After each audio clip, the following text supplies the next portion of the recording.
Suatu hari, Ibrahim bin Adham didatangi oleh seseorang yang sudah sekian lama hidup dalam kemaksiatan. Sering mencuri, selalu menipu, dan tak pernah bosan berzina. Orang ini mengadu kepada Ibrahim bin Adham. "Wahai Tuan Guru, aku seorang pendosa yang rasanya tak mungkin bisa keluar dari kubangan maksiat.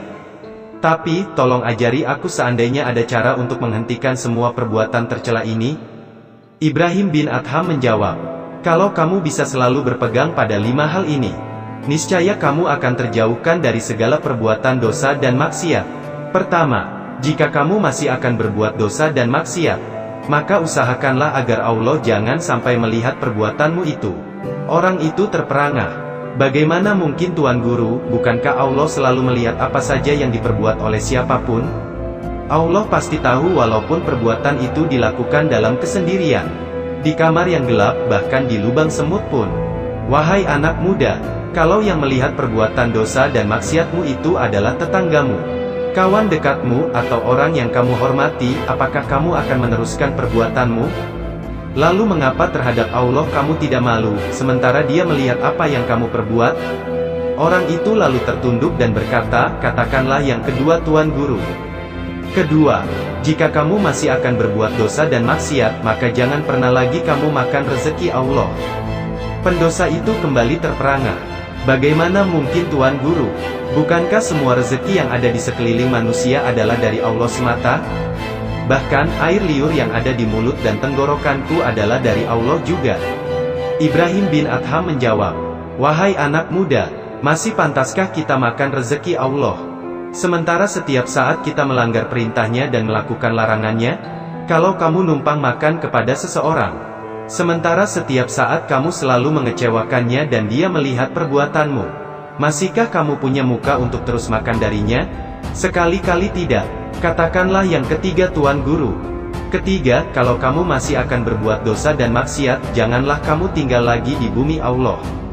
Orang itu tersentak, "Bukankah semua tempat ini adalah milik Allah Tuan Guru? Bahkan, segenap planet, bintang dan langit adalah miliknya juga."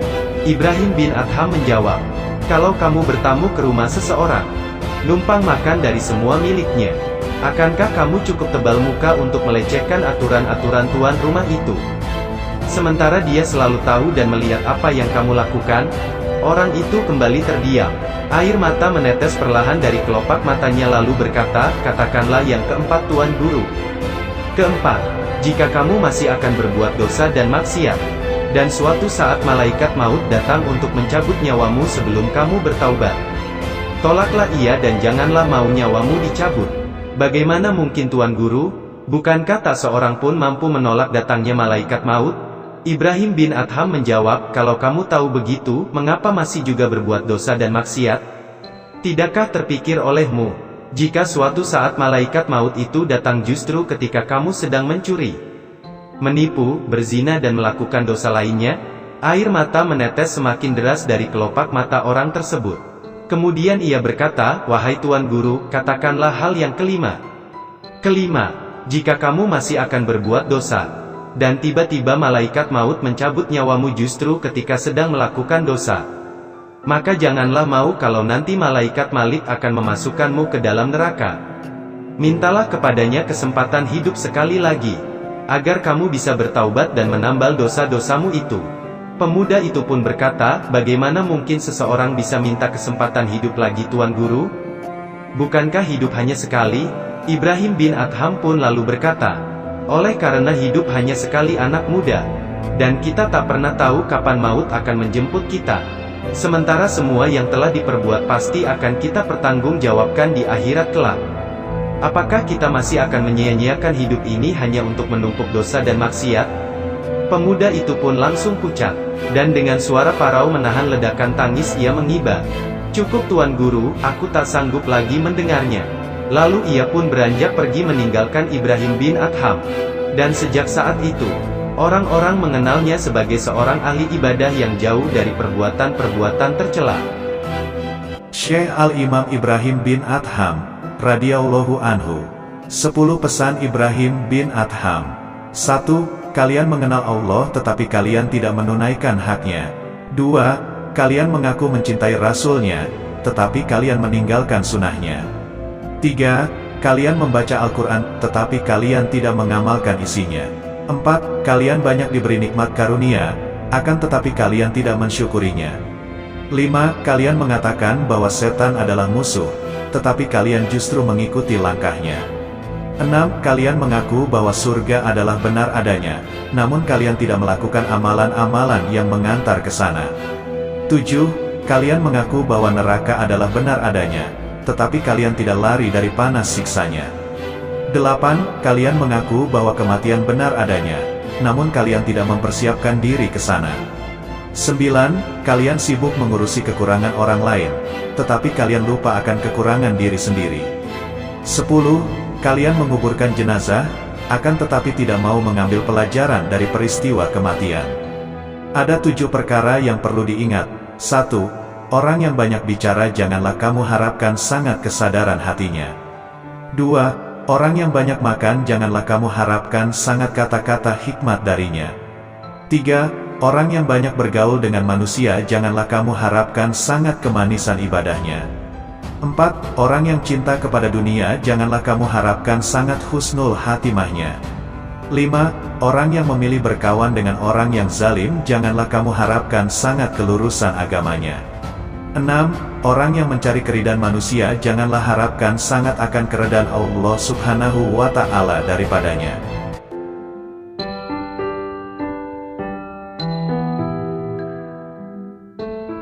Ibrahim bin Adham adalah Raja Balkah yang sangat luas daerah kekuasaannya.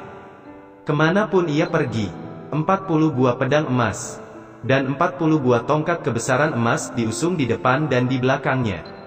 Pada suatu malam, ketika ia tertidur di kamar istananya, langit-langit kamar berderik-derik seolah-olah ada seseorang yang sedang berjalan di atas atap. Ibrahim terjaga dan berseru, "Siapakah itu?" Seorang sahabat terdengar sebuah sebutan, "Untaku hilang dan aku sedang mencarinya di atas atap ini." "Goblok, engkau hendak mencari unta di atas atap?" seru Ibrahim. "Wahai manusia yang lalai." Suara itu menjawab, "Apakah engkau hendak mencari Allah dengan berpakaian sutera dan tidur di atas ranjang emas?" Kata-kata ini sangat menggetarkan hati Ibrahim. Ia sangat gelisah dan tidak dapat meneruskan tidurnya. Ketika hari telah siang, Ibrahim kembali ke ruang pertemuan dan duduk di atas singgasananya sambil berpikir-pikir. Bingung dan sangat gundah, para menteri telah berdiri di tempat masing-masing, dan hamba-hamba telah berbaris sesuai dengan tingkatan mereka. Kemudian dimulailah pertemuan terbuka. Tiba-tiba seorang lelaki berwajah menakutkan masuk ke dalam ruangan pertemuan itu. Wajahnya sedemikian menyeramkan, sehingga tak seorang pun di antara anggota-anggota, maupun hamba-hamba istana yang berani menanyakan namanya. Semua lidah menjadi keluh. Dengan tenang lelaki tersebut melangkah ke depan singgasana. "Apakah yang engkau inginkan?" tanya Ibrahim. "Aku baru saja sampai di persinggahan ini," jawab lelaki itu. "Ini bukan sebuah persinggahan para kafilah. Ini adalah istanaku." "Engkau sudah gila," Ibrahim menghardik. "Siapakah pemilik istana ini sebelum engkau?" tanya lelaki itu. "Ayahku," jawab Ibrahim. "Dan sebelum ayahmu?" "Ayah dari kakekku. Dan sebelum dia?" "Kakek dari kakekku." "Kemanakah mereka sekarang ini?" tanya lelaki itu. "Mereka telah tiada. Mereka telah mati," jawab Ibrahim. "Jika demikian, bukankah ini sebuah persinggahan yang dimasuki oleh seseorang dan ditinggalkan oleh yang lainnya?" Setelah berkata demikian, lelaki itu hilang. Sesungguhnya ia adalah Khidir alaihi salam. Kegelisahan dan kegundahan hati Ibrahim semakin menjadi-jadi. Ia dihantui bayang-bayang di siang hari dan mendengar suara-suara di malam hari. Keduanya sama-sama membingungkan. Akhirnya, karena tidak tahan lagi, pada suatu hari berserulah Ibrahim, "Persiapkan kudaku. Aku hendak pergi berburu. Aku tak tahu apa yang telah terjadi terhadap diriku belakangan ini. Ya Allah, kapan semua ini akan berakhir?" Kudanya telah dipersiapkan lalu berangkatlah ia berburu. Kuda itu dipacunya menembus padang pasir, seolah-olah ia tak sadar akan segala perbuatannya. Dalam kebingungan itu ia terpisah dari rombongannya. Tiba-tiba terdengar olehnya sebuah seruan, "Bangunlah." Ibrahim pura-pura tidak mendengar seruan itu. Ia terus memacu kudanya. Untuk kedua kalinya suara itu berseru kepadanya, namun Ibrahim tetap tak memperdulikannya. Ketika suara itu untuk ketiga kalinya berseru kepadanya, Ibrahim semakin memacu kudanya. Akhirnya untuk yang keempat kali, suara itu berseru, "Bangunlah, sebelum engkau kucambuk." Ibrahim tidak dapat mengendalikan dirinya. Saat itu terlihat olehnya seekor rusa. Ibrahim hendak memburu rusa itu, tetapi binatang itu berkata kepadanya, "Aku disuruh untuk memburumu. Engkau tidak dapat menangkapku. Untuk inikah engkau diciptakan atau inikah yang diperintahkan kepadamu? Wahai, apakah yang menghadang diriku ini?" seru Ibrahim. Ia memalingkan wajahnya dari rusa tersebut. Tetapi dari pegangan di pelana kudanya terdengar suara yang menyerukan kata-kata yang serupa. Ibrahim panik dan ketakutan. Seruan itu semakin jelas karena Allah yang Maha Kuasa hendak menyempurnakan janjinya. Kemudian suara yang serupa berseru pula dari mantelnya. Akhirnya sempurnalah seruan Allah itu dan pintu surga terbuka bagi Ibrahim.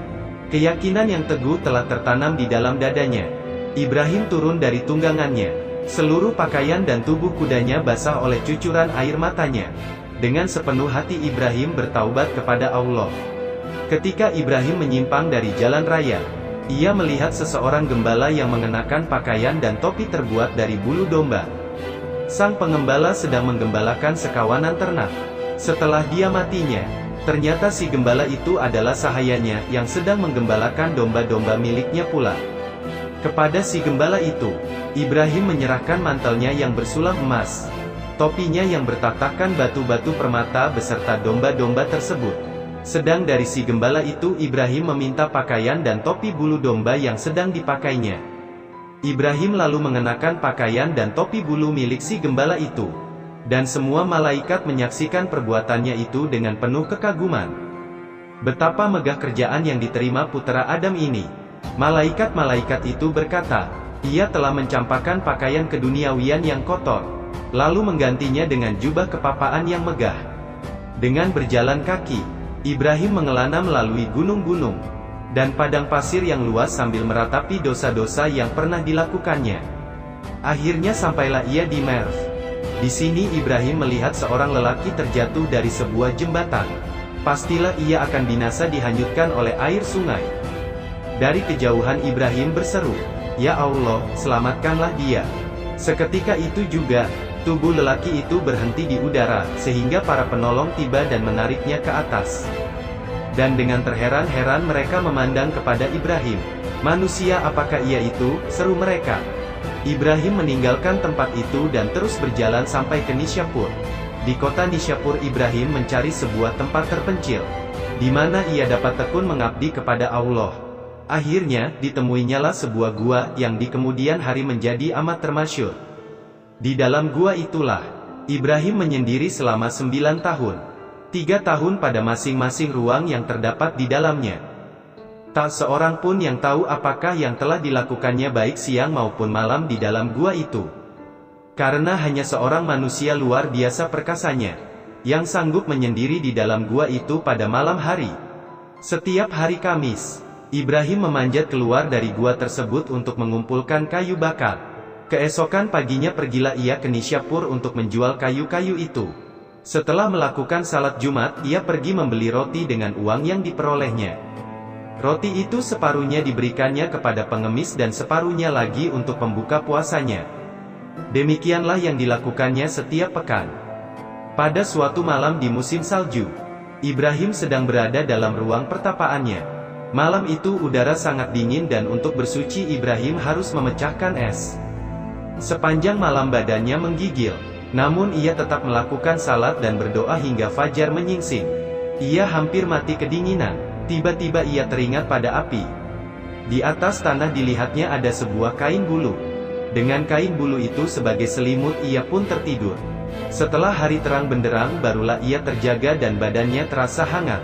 Tetapi segeralah ia sadar, bahwa yang disangkanya sebagai kain bulu itu, ternyata adalah seekor naga dengan biji mata berwarna merah darah. Ibrahim panik ketakutan dan berseru, "Ya Allah! Engkau telah mengirimkan makhluk ini dalam bentuk yang halus. Tetapi sekarang terlihatlah bentuk sebenarnya yang sangat mengerikan. Aku tak kuat menyaksikannya." Naga itu segera bergerak dan meninggalkan tempat itu.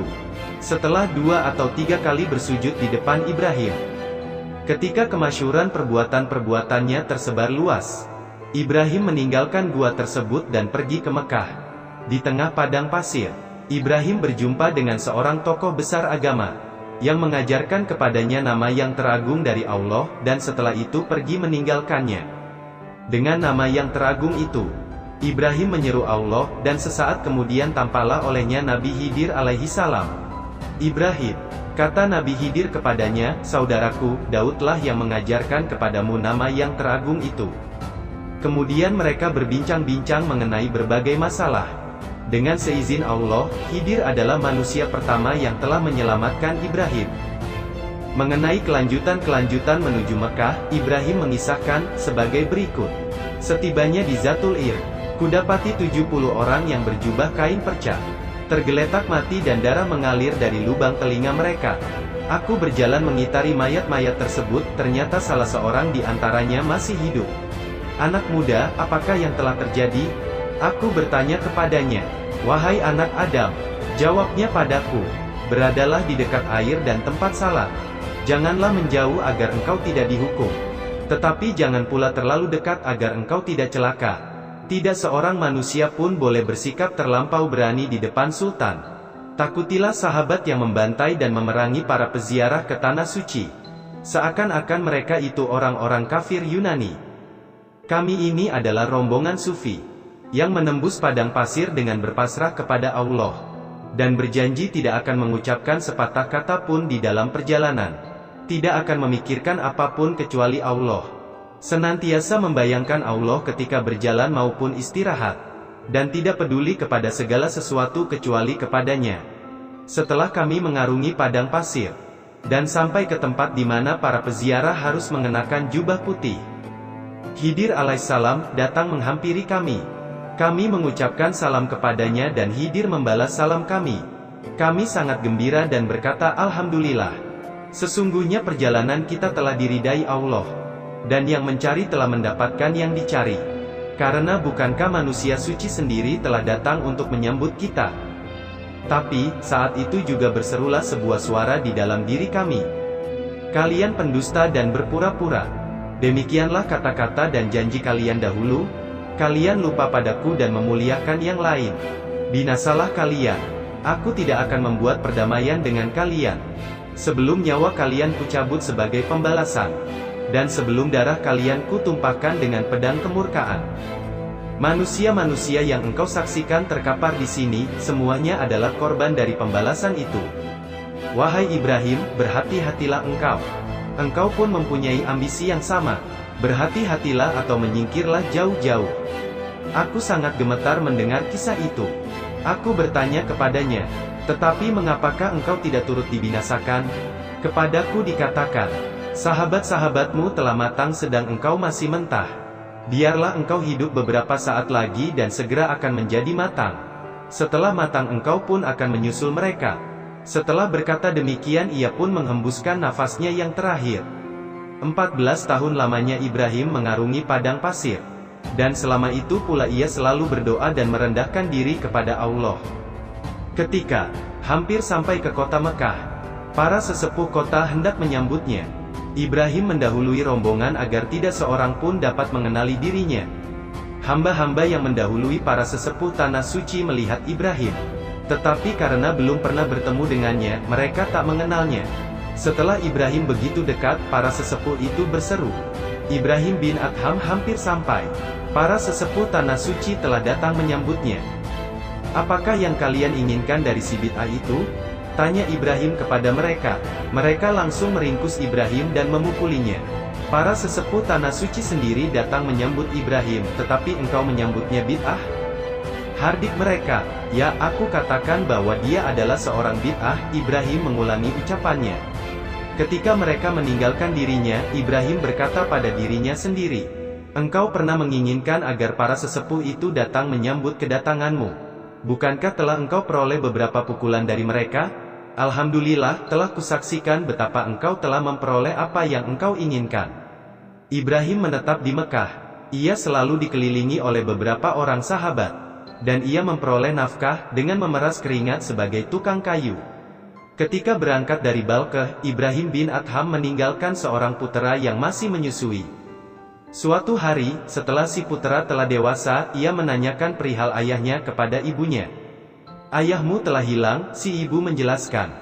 Setelah mendapat penjelasan ini, si putera membuat sebuah maklumat bahwa barang siapa yang bermaksud menunaikan ibadah haji, diminta supaya berkumpul. 4.000 orang datang memenuhi panggilan ini.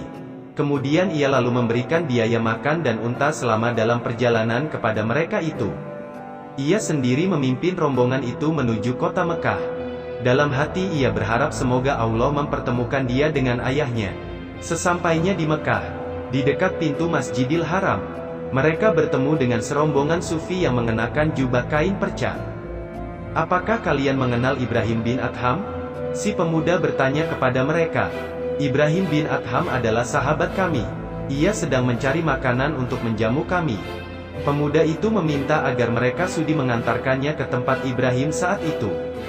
Mereka membawanya ke bagian kota Mekah yang dihuni oleh orang-orang miskin. Di sana dilihatnya betapa ayahnya bertelanjang kaki dan tanpa menutup kepala sedang memikul kayu bakar. Air matanya berlinang, tapi ia masih dapat mengendalikan diri. Ia lalu membuntuti ayahnya sampai ke pasar. Sesampainya di pasar, si ayah mulai berteriak-teriak, "Siapakah yang suka membeli barang yang halal dengan barang yang halal?" Seorang tukang roti menyahuti dan menerima kayu api tersebut dan memberikan roti kepada Ibrahim. Roti itu dibawanya pulang lalu disuguhkannya kepada sahabat-sahabatnya. Si putera berpikir-pikir dengan penuh kekhawatiran. "Jika kukatakan kepadanya siapa aku, niscaya ia akan melarikan diri." Oleh karena itu ia pun pulang meminta nasihat dari ibunya. Bagaimana cara yang terbaik untuk mengajak ayahnya pulang? Si ibu menasehatinya agar ia bersabar hingga tiba saat melakukan ibadah haji. Setelah tiba saat menunaikan ibadah haji, sang anak pun pergi ke Mekah. Ibrahim sedang duduk beserta sahabat-sahabatnya. Hari ini di antara jamaah haji banyak terdapat perempuan dan anak-anak muda. Ibrahim menasehati mereka, "Jagalah mata kalian." Semuanya menerima nasihat Ibrahim itu. Para jamaah memasuki kota Mekah dan melakukan tawaf mengelilingi Ka'bah. Ibrahim beserta para sahabatnya melakukan hal yang serupa. Seorang pemuda yang tampan menghampirinya dan Ibrahim terkesima memandanginya. Sahabat-sahabat Ibrahim yang menyaksikan kejadian ini merasa heran, namun menahan diri sampai selesai tawaf. "Semoga Allah mengampunimu," mereka menegur Ibrahim.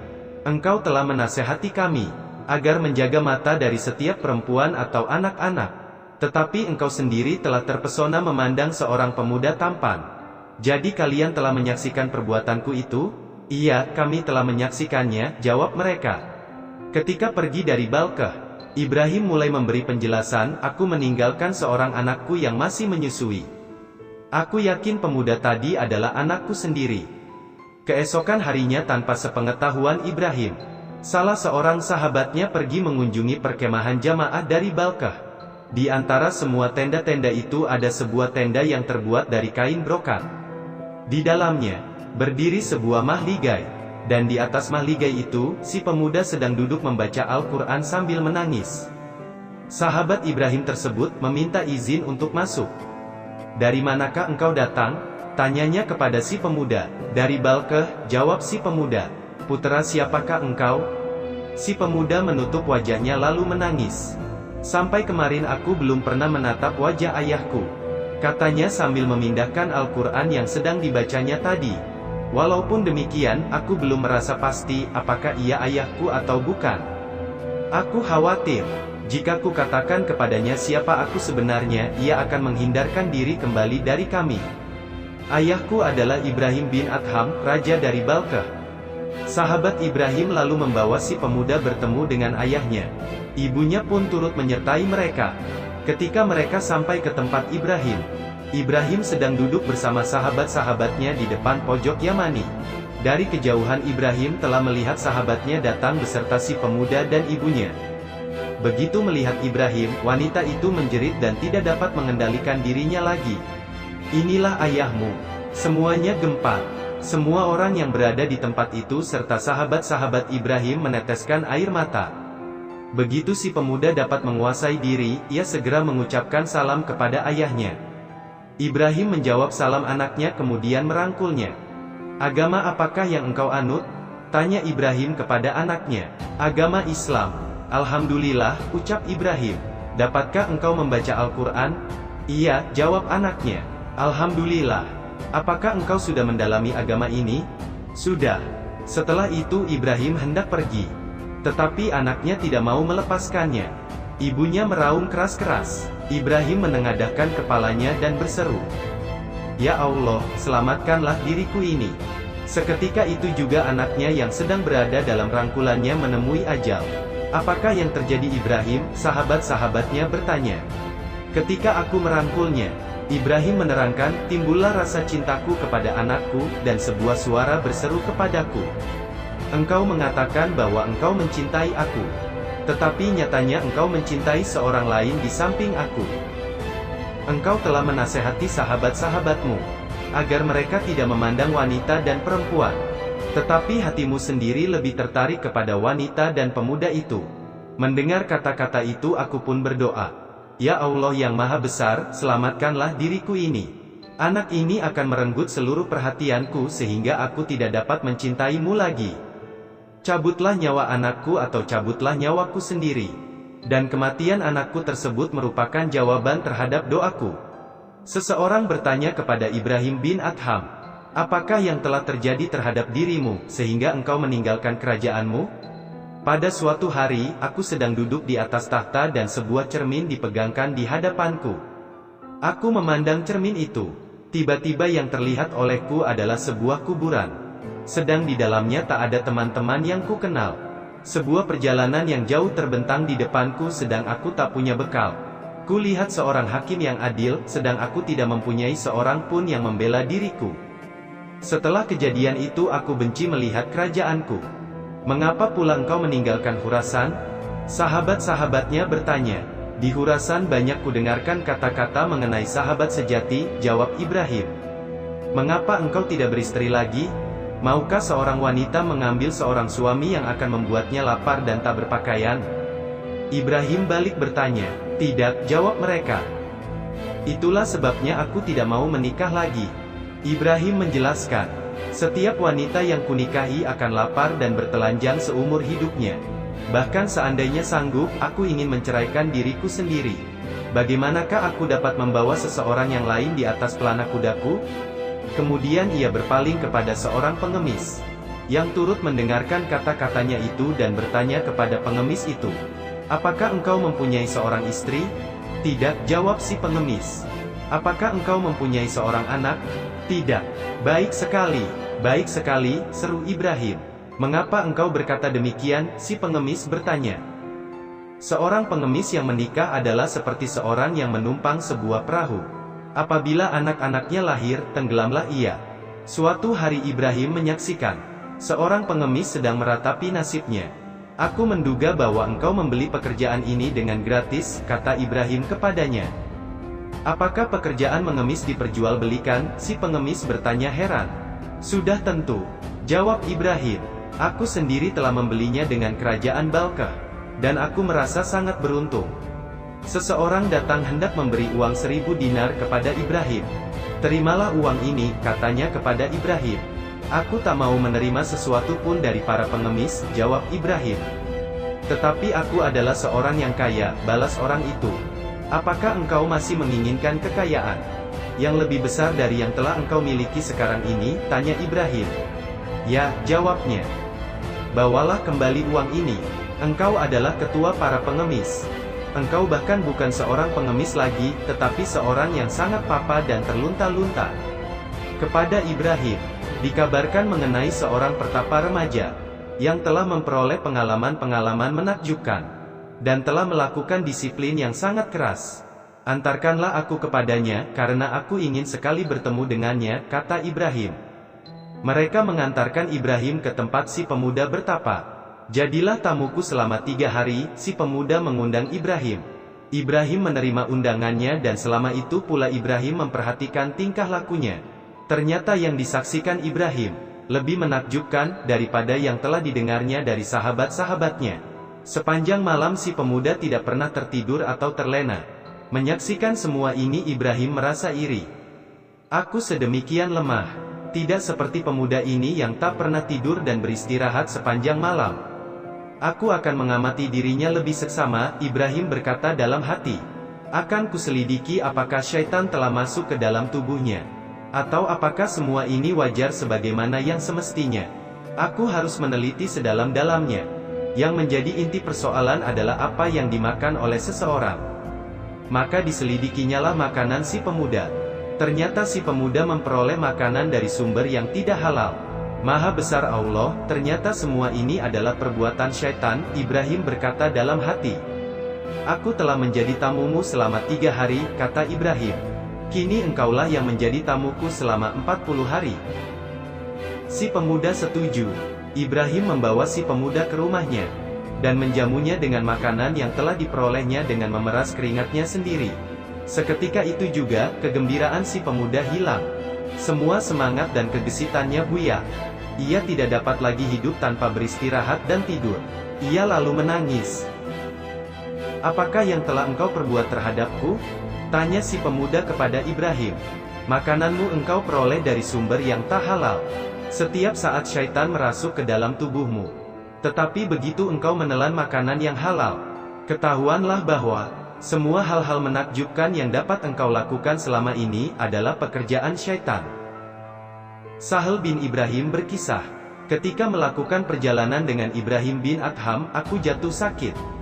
Ibrahim menjual segala sesuatu yang dimilikinya, dan mempergunakan uang yang diperolehnya itu untuk merawat diriku. Kemudian aku memohonkan sesuatu dari Ibrahim, dan ia menjual keledainya dan hasil penjualan itu diperuntukkannya padaku. Setelah sembuh aku bertanya kepada Ibrahim, "Di manakah keledaimu?" "Telah kujual," jawab Ibrahim. "Apakah tungganganku?" tanyaku. "Saudaraku," jawab Ibrahim, "naiklah ke atas punggungku ini." Kemudian ia mengangkat tubuhku ke atas punggungnya, dan menggendongku sampai ke persinggahan yang ketiga dari tempat itu. Setiap hari Ibrahim pergi keluar rumah untuk menjual tenaganya, bekerja hingga malam, dan seluruh pendapatannya digunakan untuk kepentingan sahabat-sahabatnya. Suatu hari, ia baru membeli makanan setelah selesai salat Isya, dan kembali kepada sahabat-sahabatnya ketika hari telah larut malam. Sahabat-sahabatnya berkata sesama mereka, "Ibrahim terlambat datang, marilah kita makan roti kemudian tidur." Hal ini akan menjadi peringatan kepada Ibrahim, agar lain kali agar ia pulang lebih cepat dan tidak membiarkan kita lama menunggu-nunggu. Niat itu mereka laksanakan. Sewaktu Ibrahim pulang, dilihatnya sahabat-sahabatnya sudah tertidur. Mengira bahwa mereka belum makan dan tidur dengan perut kosong, Ibrahim lalu menyalakan api. Ia membawa sedikit gandum. Maka dibuatnyalah panganan untuk santapan sahabat-sahabatnya itu apabila mereka terbangun nanti. Dengan demikian mereka dapat berpuasa esok hari. Sahabat-sahabatnya terbangun, melihat Ibrahim sedang meniup api. Janggutnya menyentuh lantai, dan air matanya meleleh, karena asap yang mengepul di sekelilingnya. "Apakah yang sedang engkau lakukan?" tanya mereka. "Kulihat kalian sedang tidur," jawab Ibrahim. "Kukira kalian belum memperoleh makanan, dan tertidur dalam keadaan lapar. Karena itu, kubuatkan panganan untuk makanan kalian setelah bangun." Betapa ia memikirkan diri kita, dan betapa kita berpikir yang bukan-bukan mengenai dirinya. Mereka saling berkata, "Sejak engkau menempuh kehidupan yang seperti ini, apakah engkau mengalami kebahagiaan?" Seseorang bertanya kepada Ibrahim. "Sudah, beberapa kali," jawab Ibrahim. "Pada suatu ketika, aku sedang berada di atas sebuah kapal, dan nakoda tak mengenal diriku. Aku mengenakan pakaian yang lusuh dan rambutku belum dicukur. Aku sedang berada dalam suatu ekstase spiritual, mabuk cinta dan tenggelam dalam lautan cinta Allah. Namun tak seorang pun di atas kapal itu yang mengetahuinya. Mereka menertawai dan mengolok-olokku. Di atas kapal itu ada seorang pembadut. Setiap kali menghampiriku, ia menjambak rambutku, dan menamparkan tengkukku. Pada saat itu, aku merasakan bahwa keinginanku telah tercapai. Dan aku merasa sangat bahagia karena dihinakan sedemikian rupa. Tanpa terduga-duga, datanglah gelombang raksasa. Semua yang berada di atas kapal, khawatir kalau mereka akan tenggelam. Salah seorang dari penumpang harus dilemparkan ke laut agar muatan jadi ringan, teriak jurumudi.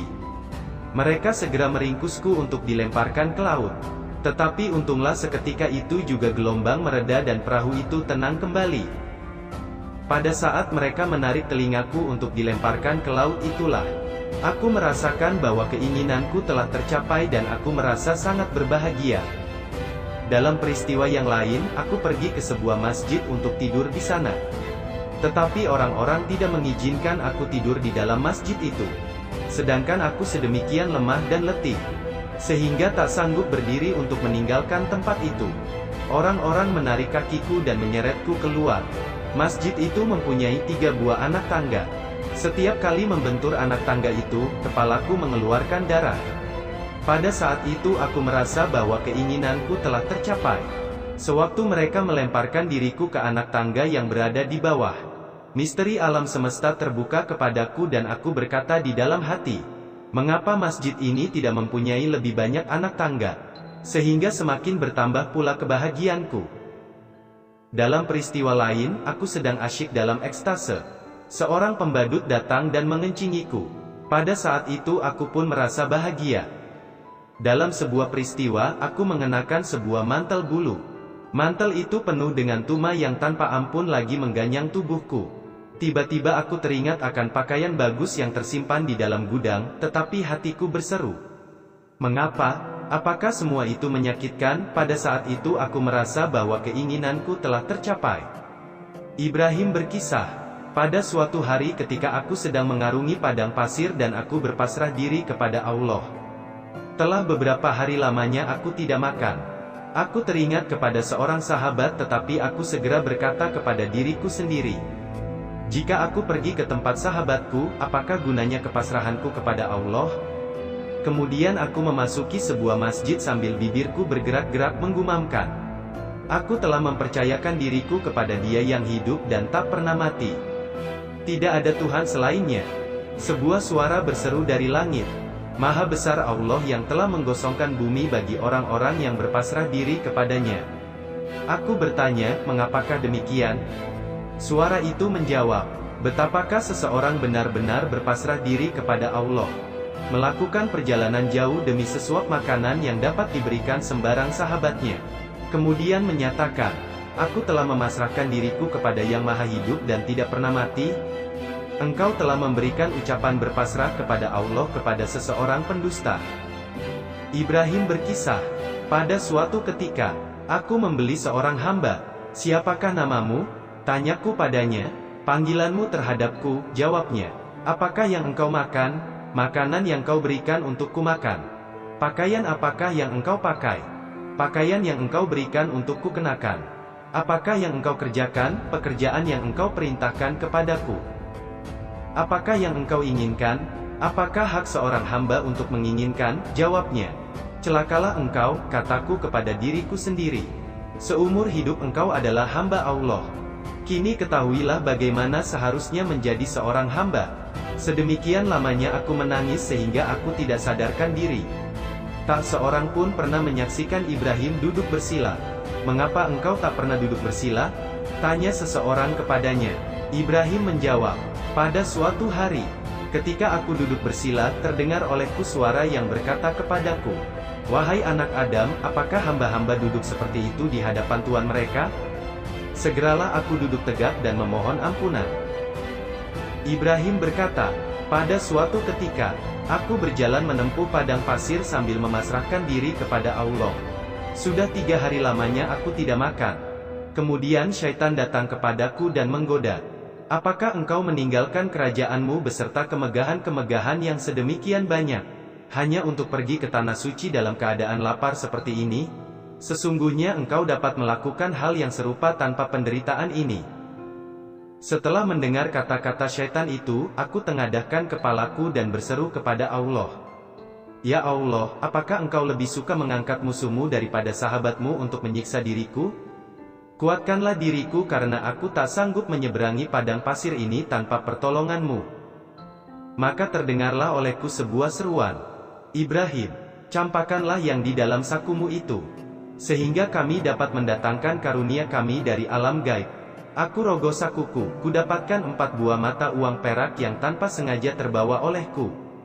Begitu aku melemparkan uang itu, si syaitan lari meninggalkan diriku dan secara gaib di depanku telah terhidang makanan. Aku pernah bekerja menjaga sebuah kebun buah-buahan. Pada suatu hari, pemilik kebun itu datang kepadaku dan berkata, "Ambilkanlah padaku beberapa buah delima yang manis rasanya." Maka kuambilkan beberapa buah tetapi ternyata rasanya asam. "Bawakanlah buah-buahan yang manis," si pemilik kebun mengulangi perintahnya. Maka ku bawakan delima sepinggan penuh, namun buah-buahan itu asam pula rasanya. Si pemilik kebun berseru, "Masya Allah, telah sedemikian lama engkau bekerja di kebun ini, namun engkau tidak mengenal buah delima yang telah masak. Aku menjaga kebunmu, namun aku tak tahu bagaimana rasanya buah delima, karena aku tak pernah mencicipinya," jawabku. Maka berkatalah si pemilik kebun, "Dengan keteguhan yang seperti ini, aku mempunyai persangkaan bahwa engkau adalah Ibrahim bin Adham." Setelah mendengar kata-kata tersebut segeralah aku meninggalkan tempat itu. Ibrahim mengisahkan, "Pada suatu malam, dalam sebuah mimpi kulihat Jibril turun ke bumi membawa segulung kertas di tangannya. Aku bertanya kepadanya, 'Apakah yang hendak engkau lakukan?' 'Aku hendak mencatat nama sahabat-sahabat Allah,' jawab Jibril. 'Catatlah namaku,' aku bermohon kepadanya. 'Engkau bukan salah seorang sahabat-sahabat Allah,' jawab Jibril. 'Tetapi aku adalah seorang sahabat dari sahabat-sahabat Allah itu,' aku memohon hampir putus asa. Beberapa saat Jibril terdiam. Kemudian ia berkata, 'Telah kuterima sebuah perintah. Tulislah nama Ibrahim di tempat paling atas. Karena di dalam jalan ini harapan tercipta dari keputusasaan.' Suatu hari ketika Ibrahim sedang berada di sebuah padang pasir, seorang tentara menegurnya. 'Siapakah engkau?' 'Seorang hamba,' jawab Ibrahim. 'Manakah jalan ke perkampungan?' tanya tentara itu. Ibrahim lalu menunjuk ke sebuah pemakaman. 'Engkau mengolok-olokku,' hardik si tentara, kemudian memukul kepala Ibrahim hingga luka dan berdarah. Setelah itu ia mengalungkan tali ke leher Ibrahim dan menyeretnya. Beberapa orang dari kota yang terletak di tempat kejadian itu kebetulan lewat. Menyaksikan hal ini mereka berhenti dan berseru, 'Hai orang bodoh, orang ini adalah Ibrahim bin Adham, sahabat Allah.' Si serdadu cepat-cepat berlutut di depan Ibrahim bin Adham, memohon agar ia dimaafkan. 'Engkau mengatakan bahwa engkau adalah seorang hamba.' Si serdadu mencoba membela diri. 'Siapakah orang yang bukan hamba?' tanya Ibrahim. 'Aku telah melukai kepalamu tetapi engkau malah mendoakan keselamatanku. Aku mendoakan agar engkau memperoleh berkah, karena perlakuanmu terhadap diriku,' jawab Ibrahim. 'Imbalan terhadap diriku, karena perlakuanmu itu adalah surga, dan aku tidak tega jika imbalan untukmu adalah neraka. Mengapakah engkau menunjukkan pemakaman? Ketika aku menanyakan jalan ke perkampungan?' tanya si serdadu. Ibrahim menjawab, 'Karena semakin lama, pemakaman semakin penuh, sedangkan kota semakin kosong.' Suatu hari, Ibrahim bertemu dengan seorang yang sedang mabuk. Mulutnya berbau busuk. Segera Ibrahim mengambil air, dan dibasuhnya mulut si pemabuk itu, sambil berkata kepada dirinya sendiri, 'Apakah akan kubiarkan mulut yang pernah mengucapkan nama Allah di dalam keadaan kotor? Itu namanya tidak memuliakan Allah.' Ketika si pemabuk siuman, orang-orang berkata kepadanya, 'Pertapa dari Khurasan telah membasuh mulutmu.' Si pemabuk menjawab, 'Sejak saat ini aku bertaubat.' Setelah bertaubat demikian, Ibrahim di dalam mimpinya mendengar sebuah seruan kepadanya, 'Engkau telah membasuh sebuah mulut demi Allah dan aku telah membasuh hatimu.' Raja berkisah, ketika aku dan Ibrahim sedang menumpang sebuah perahu, tiba-tiba angin topan datang menerpa, dan bumi menjadi kelam. Aku berteriak, 'Perahu kita akan tenggelam!' Tetapi dari langit ku dengar suara, 'Jangan khawatir, perahu akan tenggelam, karena Ibrahim bin Adham ada beserta kalian.' Segera setelah itu, angin mereda dan bumi yang kelam menjadi terang kembali. Ibrahim menumpang perahu, tetapi ia tidak mempunyai uang. Kemudian terdengar sebuah pengumuman, 'Setiap orang harus membayar 1 dinar.' Ibrahim segera salat sunat 2 rakaat dan berdoa, 'Ya Allah, mereka meminta ongkos, tetapi aku tak mempunyai uang.' Mendadak lautan luas berubah menjadi emas. Ibrahim mengambil segenggam dan memberikannya kepada mereka. Suatu hari Ibrahim duduk di tepi sungai Tigris menjahit jubah tuanya. Jarumnya terjatuh ke dalam sungai. Seseorang bertanya kepadanya, "Engkau telah meninggalkan sebuah kerajaan yang jaya. Tetapi apakah yang telah engkau peroleh sebagai imbalan?" Sambil menunjuk ke sungai, Ibrahim berseru, "Kembalikanlah jarumku." 1000 ekor ikan mendongakkan kepala ke permukaan air, masing-masing dengan sebuah jarum emas di mulutnya. Kepada ikan-ikan itu Ibrahim berkata, "Yang aku inginkan adalah jarumku sendiri." Seekor ikan yang kecil dan lemah datang mengantarkan jarum kepunyaan Ibrahim di mulutnya. "Jarum ini adalah salah satu di antara imbalan-imbalan yang kuperoleh karena meninggalkan kerajaan Balkah. Sedang yang lainnya belum engkau ketahui." Suatu hari, Ibrahim pergi ke sebuah sumur. Timba diturunkannya dan ketika diangkat ternyata timba itu penuh dengan kepingan emas. Emas-emas itu ditumpahkannya kembali ke dalam sumur. Kemudian timba diturunkan dan ketika diangkat ternyata penuh pula dengan butiran-butiran mutiara. Dengan jenaka mutiara-mutiara itu ditumpahkannya pula. Kemudian Ibrahim berdoa kepada Allah, "Ya Allah, Engkau menganugerahiku dengan harta karun. Aku tahu bahwa Engkau Maha Kuasa. Tetapi Engkau pun tahu bahwa aku tak ingin terpesona oleh harta benda. Berilah aku air agar aku dapat bersuci." Ketika Ibrahim menyertai sebuah rombongan yang hendak berziarah ke Tanah Suci, mereka berkata, "Tak seorang pun di antara kita yang mempunyai unta maupun perbekalan. Percayalah bahwa Allah akan menolong kita," kata Ibrahim. Setelah diam sebentar, ia menambahkan, "Pandanglah pohon-pohon di sana. Jika emas yang kalian inginkan, maka pohon-pohon itu niscaya akan berubah menjadi emas." Dan seketika itu juga, pohon-pohon akasia itu, dengan kekuasaan Allah yang Maha Besar, berubah menjadi emas. Ibrahim sedang berjalan dengan sebuah rombongan, mereka tiba di sebuah benteng. Di depan benteng itu banyak terdapat semak belukar. "Baiklah kita bermalam di sini. Karena di tempat ini banyak semak belukar, sehingga kita dapat membuat api unggun," kata mereka. Mereka pun menghidupkan api dan duduk di sekelilingnya. Semuanya memakan roti kering ketika Ibrahim sedang berdiri dalam salatnya. Salah seorang di antara mereka berkata, "Seandainya kita mempunyai daging yang halal untuk kita panggang di atas api ini." Setelah selesai salat, Ibrahim berkata kepada mereka, "Sudah pasti Allah dapat memberikan daging yang halal kepada kamu sekalian." Setelah selesai berkata demikian, Ibrahim bangkit dan salat kembali. Tiba-tiba, terdengarlah auman seekor singa yang menyeret keledai liar. Singa itu menghampiri mereka. Keledai itu mereka ambil. Mereka panggang untuk kemudian mereka makan. Sementara si singa duduk memperhatikan segala tingkah mereka.